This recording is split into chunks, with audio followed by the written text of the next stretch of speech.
The Galactic Council was a place of wisdom, power, and arrogance. It was where the rulers of star-spanning empires gathered, their civilizations stretching across countless worlds. Among them sat the human delegation, outnumbered, outmatched, and in the eyes of the council, insignificant. Laughter echoed through the chamber. A Zelari diplomat, towering and adorned in ceremonial robes, sneered as he addressed the humans. "You are the first species we have encountered that still clings to a single planet, primitive, fragile, and hopelessly confined. Do you not understand that true civilizations expand beyond their birthplace?" Another voice, cold and calculating, joined in. "The concept of homeworld loyalty is laughable. Every species that has reached the stars has spread far and wide. But you remain shackled to your dirt ball." Humanity's ambassador sat calmly at the center of it all. He did not flinch, nor did he attempt to argue. He merely listened, letting the words pass over him like the wind.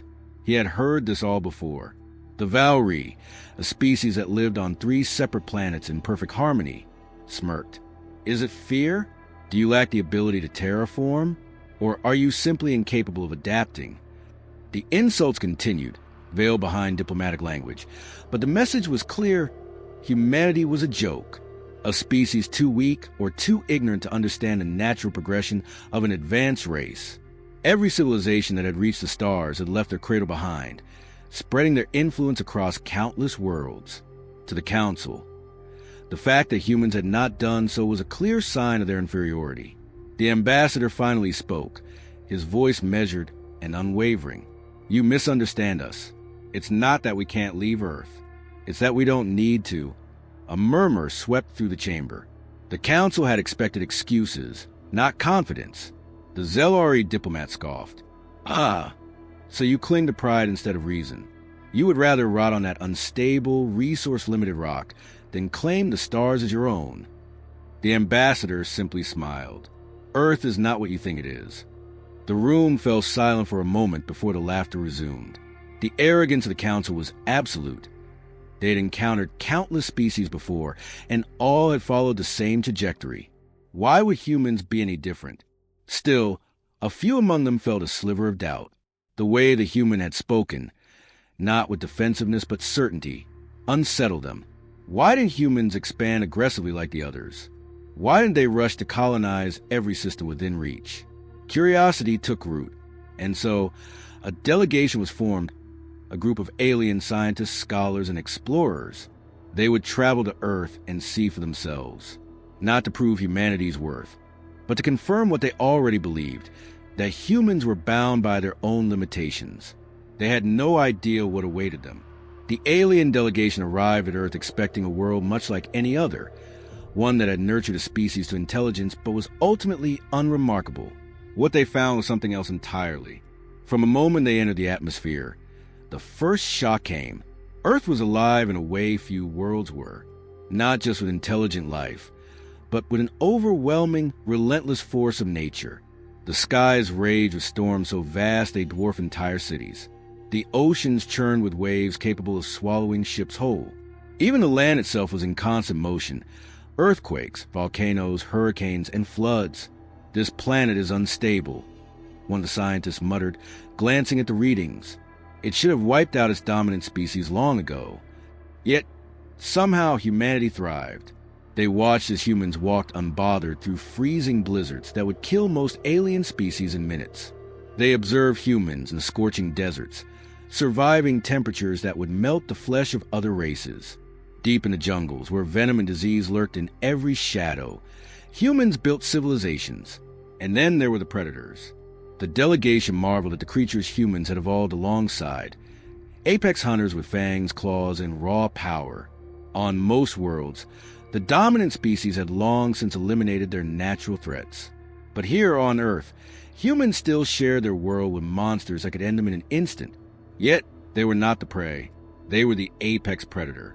One scientist, horrified, whispered, "This planet was designed to kill."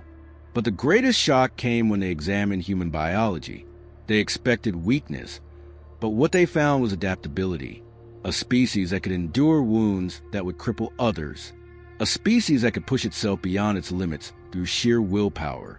A A species that could go without food for weeks, survive dehydration, endure exposure to radiation, and still function. They don't just survive here, another alien murmured. They thrive? One of the scholars hesitated before speaking. But their home world is so hostile, why haven't they left? The answer came in the form of a human rescue team, pushing through impossible conditions to save stranded climbers on a mountain that should have been a death sentence. The aliens watched in stunned silence as they saw what made humans truly terrifying. It wasn't their endurance, their biology, or their ability to conquer the harshest environments. It was their refusal to surrender to anything. Every species in the galaxy had left their home world behind, eager to escape the dangers of their birth planets. But humans had mastered theirs. Where others saw risk, humans saw a challenge. Where others fled, humans stood their ground. And then it clicked.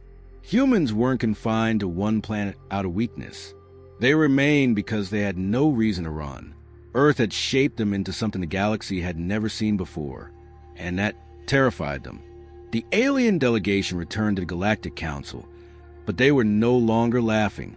The mockery, the arrogance, all of it had been stripped away, replaced by something they were not accustomed to feeling. Fear. The lead scientist, a Zelari who had once ridiculed humanity, now stood before the council with a trembling voice. "We were wrong," he admitted. "Humans do not cling to Earth because they are weak. They remain because they have tamed a world that would destroy any of us."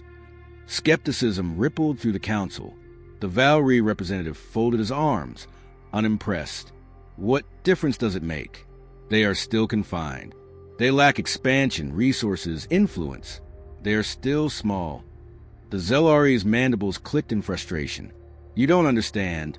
They are small because they choose to be. They are not trapped on one world. They are holding themselves back." The room fell silent. Then, a representative of the Jirak Dominion, a warlike species known for their brutal conquests, scoffed. "Let's say you're right. Let's say these humans are exceptional on their world. That means nothing to an empire that controls 100 planets. A species that refuses to expand is a species that can be conquered." A quiet chuckle came from a human delegation. The ambassador, who had endured their mockery, finally leaned forward. His voice was calm, but there was something else in it now. Amusement.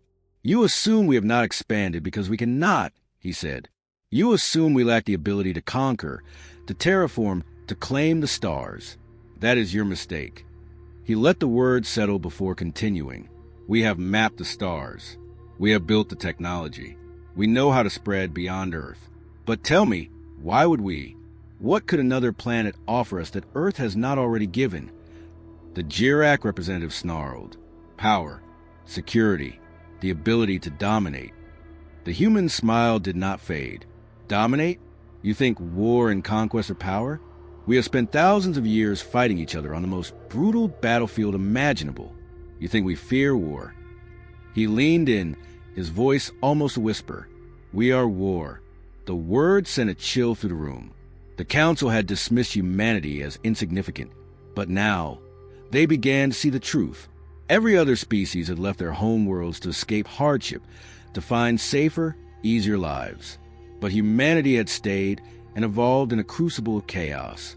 If humans ever chose to expand, if they ever turned their gaze outward and set their sights on the stars, the galaxy would not stand a chance. And for the first time, the council understood. Humanity did not spread because they had to. They stayed because they were waiting.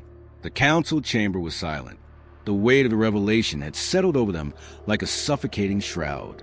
For centuries, they had mocked humanity for their confinement to a single world, but now they saw the truth. Humans had not been left behind. They had been choosing to stay. A nervous voice broke the silence. "But why?" The speaker, a member of a species known for its peaceful diplomacy, leaned forward, his eyes filled with unease.